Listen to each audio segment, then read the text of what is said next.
جو انتخابات میں بڑھا چڑھا کر پیش کرنا، ان کے مطلب ان کو ایک نیٹ ورک فراہم کرنا، اس کے پیچھے کون ہے؟ پھر وہ کون تھا جنہوں نے اس تحریک کے نام پہ جو سول حکومت مسلم لیگ نواز کی تھی ان کو بلیک میل کروانے کے لیے یہ ساری کوششیں کیں؟ پھر خادم حسین رضوی صاحب کو فیسیلیٹیٹ کس نے کیا؟ ایک مطلب علاقے سے لے کر اس تنظیم کو پھر سارے ملک میں جو ہے وہ اس کو پھیلایا گیا، ان کو پھر ٹکٹ اور ان کے باقی جو ان کو سہولیات دی گئیں۔ تو اس سارے پس منظر کو حکومت کو جاننا چاہیے، لیکن حکومت اب بھی جب ان کو ٹف ٹائم بھی ملا ہے، جب ریاست کا نقصان بھی ہوا ہے، جب پبلک کو پریشان بھی کیا گیا، اس کے باوجود حکومت اس معاملے کو چھیڑنے کو تیار نہیں، اور ہمیں پتہ ہے کہ یہ بہت حساس معاملہ ہے اور اس کو چھیڑنے کے پہ حکومت کے پر جلتے ہیں۔ ہو سکتا ہے کہ حکومت کو تمام چیزوں کا علم ہو کہ یہ تنظیم کیوں میدان میں لائی گئی، کس کو بلیک میل کرنے کے لیے لائی گئی، کس نے اس کو فیسیلیٹیٹ کیا، کس کو اس نے لاہور سے اٹھا کر پھر اسلام آباد اور کراچی تک پھر پھیلایا، پھر اس کو الیکشن کمیشن میں رجسٹر کرایا، پھر کون تھا جو اس تنظیم کے لگائے ہوئے فیض آباد دھرنے پہ سپریم کورٹ کے فیصلے پر عمل درآمد میں رکاوٹ بنا۔ نہ فقط اس پہ فیصلے پہ عمل درآمد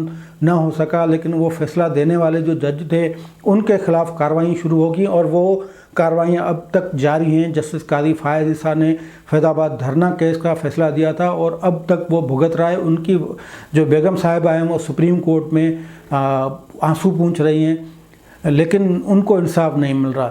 تو اس پس منظر کو جانے بغیر حکومت نے ایک معاہدہ کر دیا، اور پھر حکومت نے یہ معاہدہ ایسے ہی توڑ دیا کہ حکومت کو شاید پھر اس کا احساس نہ ہو، یا شاید بڑی غلط فہمی ہو، بڑی احساس برتری کا شکار ہو کہ ہم معاہدہ توڑیں گے تو پھر کچھ نہیں ہوگا۔ نہیں، یہ اندازہ حکومت کو پہلے لگانا چاہیے تھا کہ اگر ہم معاہدہ توڑیں گے تو اس کا نتیجے اس کے نتائج کیا نکلیں گے۔ یہ حکومت نے اندازہ نہیں لگایا۔ اندازہ کیوں نہیں لگایا؟ کیا حکومت کے پاس ایجنسیز کی رپورٹ نہیں تھی؟ کیا حکومت کو ان کے رد عمل، ان کے احتجاج کا اندازہ نہیں تھا؟ کیا حکومت نے یہ معاہدہ کرتے وقت کوئی ہوم ورک نہیں کیا تھا؟ کیا حکومت کو یہ بات نہیں بتائی گئی کہ یہ لوگ جو ہیں پھر اگر کہیں پہ بیٹھ جاتے ہیں، ان کا نیٹ ورکنگ اس طرح ہے، ان کو جو اگر دھرنا دیتے ہیں تو پھر ساری ریاستی مشینری ہے وہ جام ہو جاتی ہے۔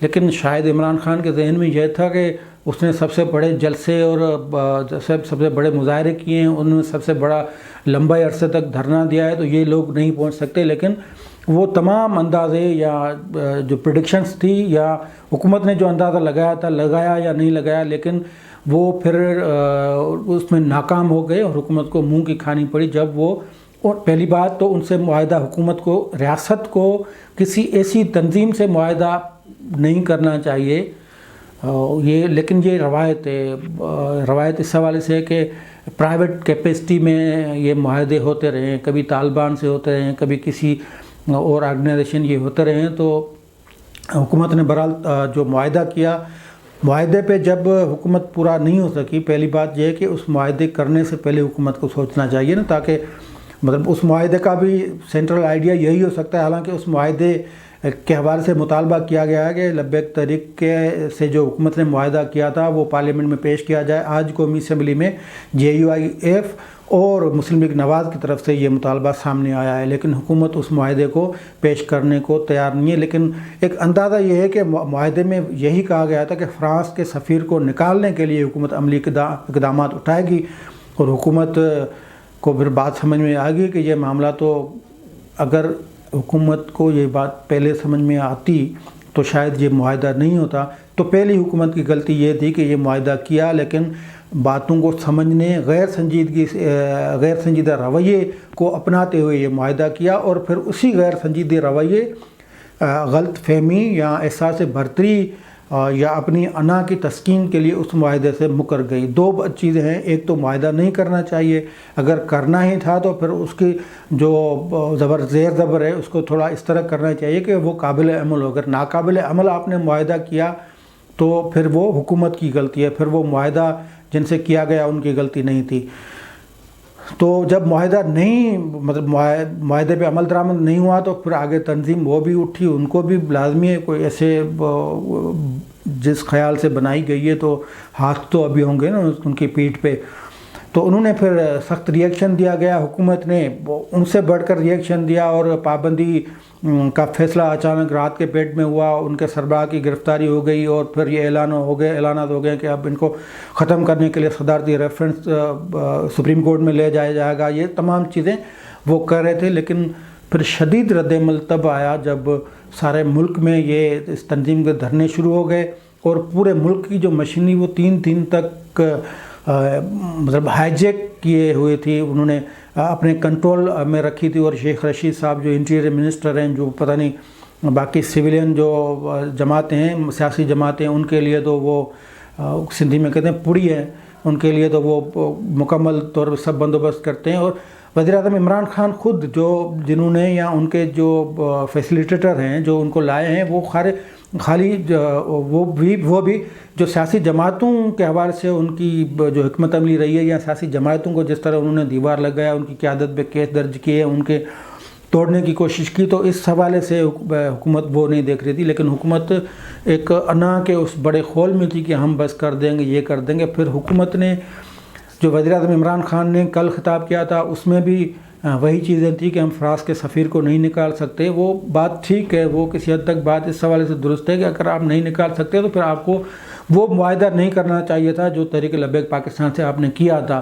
وہ یہ جو تقریر تھی وزیر اعظم صاحب کی، یہ اس دن کی تقریر تھی جس دن یہ معاہدہ ہونے جا رہا تھا. یہ سب چیزیں بہرحال ہوئیں. دن کے اندھیرے میں سارے اعلانات بھی ہوئے، خطابات بھی ہوئے، تقاریر بھی ہوئیں، سب کچھ وہ FIR بھی کٹ گئی، پابندی بھی ہو گئی، اعلانات بھی ہو گئے.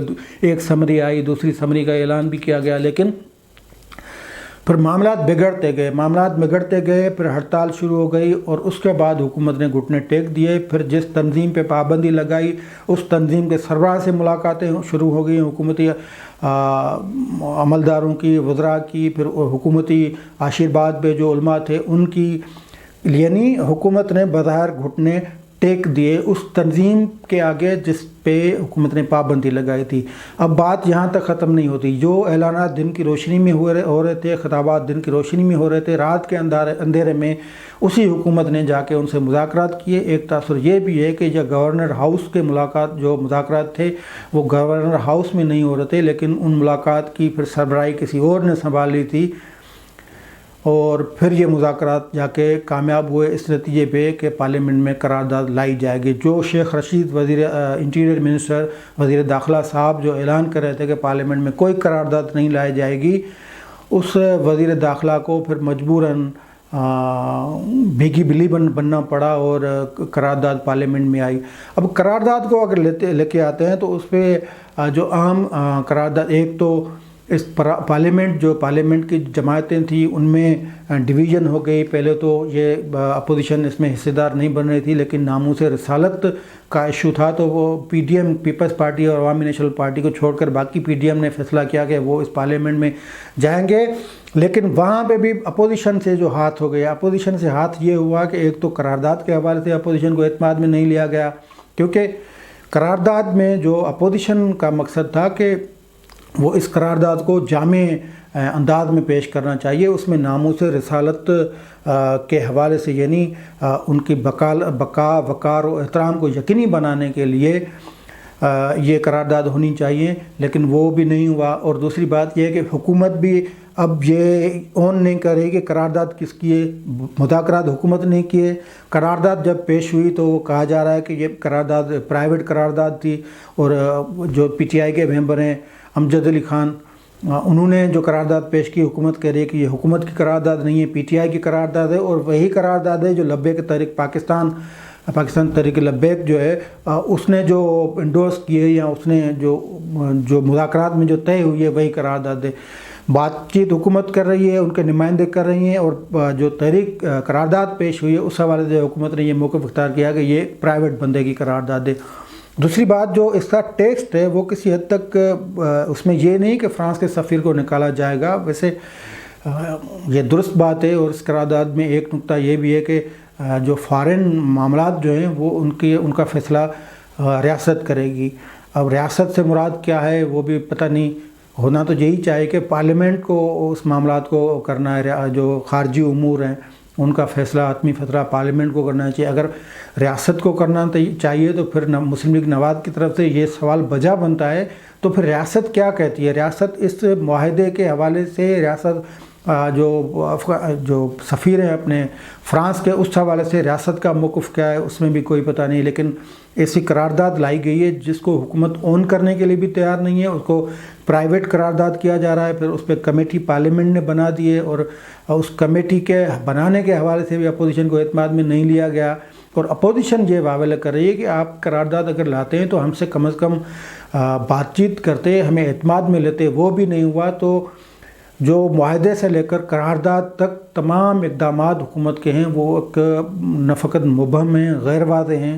حکومت اپنے اسٹینڈ پہ قائم نہیں ہوئی اور کھڑی نہیں ہوئی، ایک موقف اختیار نہیں کیا، کبھی ایک موقف اختیار کیا پھر یو ٹرن لے لیا، دوسرا موقف اختیار کر لیا، اور آخر قرارداد کی حد تک، یہ جو قرارداد پیش ہوئی ہے منظوری کے لیے، اس حد تک حکومت کا کہنا ہے کہ یہ حکومت کی نہیں، پرائیویٹ بندے کی قرارداد ہے اور اس پہ پارلیمنٹ فیصلہ کرے گا۔ اب پارلیمنٹ کا ایشو ہم دیکھتے ہیں کہ پارلیمنٹ میں وہ تمام چیزیں لائی جاتی ہیں جو ناقابل عمل ہوں۔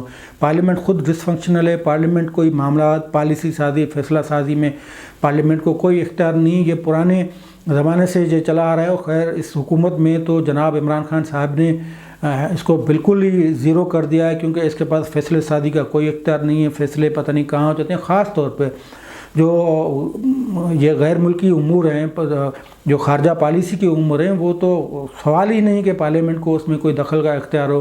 لیکن پارلیمنٹ سے اب بھی اس قرارداد کی صورت میں بھی وہی کام لیا جا رہا ہے جس قرارداد پہ، یعنی اس کام پہ عمل نہیں ہونا، یعنی جس معاملے پہ عمل نہ ہو، عمل درآمد نہ ہو، وہ معاملہ پارلیمنٹ کے سپرد کیا گیا ہے۔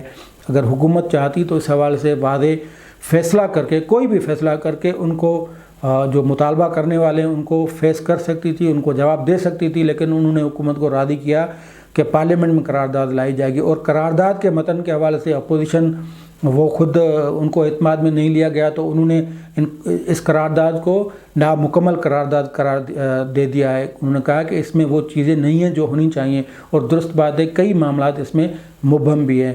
تو یہ ساری صورتحالیں اب دیکھتے ہیں کہ اس قرارداد کے بعد باقی جو خطرات ہیں، یا جو تحریک چلا رہے تھے جو کالعدم تنظیم کے لوگ، وہ خاموش ہو جاتے ہیں۔ اور اس کے علاوہ اب یہ بھی چیز واضح ہو گئی ہے کہ جو بڑے قتل کے یا 500 سے زائد پولیس اہلکاروں کو جو زخمی کیا گیا، ان کو ملزم کو رہا نہیں کیا جائے گا۔ جو امن امان کے میں خلل ڈالنے کے لیے جو ملزم گرفتار ہوئے ہیں ان کو رہا کیا جائے گا، یہ کچھ قدر ٹھیک فیصلہ ہے۔ لیکن اکثر جو باقی جو فیصلے حکومت کے، جو اس ساری کہانی میں، یا جو گزشتہ ایک ہفتے سے جو کچھ ہو رہا ہے پاکستان میں، ملک میں، اس حوالے سے حکومت نے جو بھی فیصلہ کیا ہے وہ فیصلہ کہیں نہ کہیں مبہم اور غیر واضح ہے۔ آج کے لیے اتنا ہی، دیجیے اجازت، اللہ حافظ۔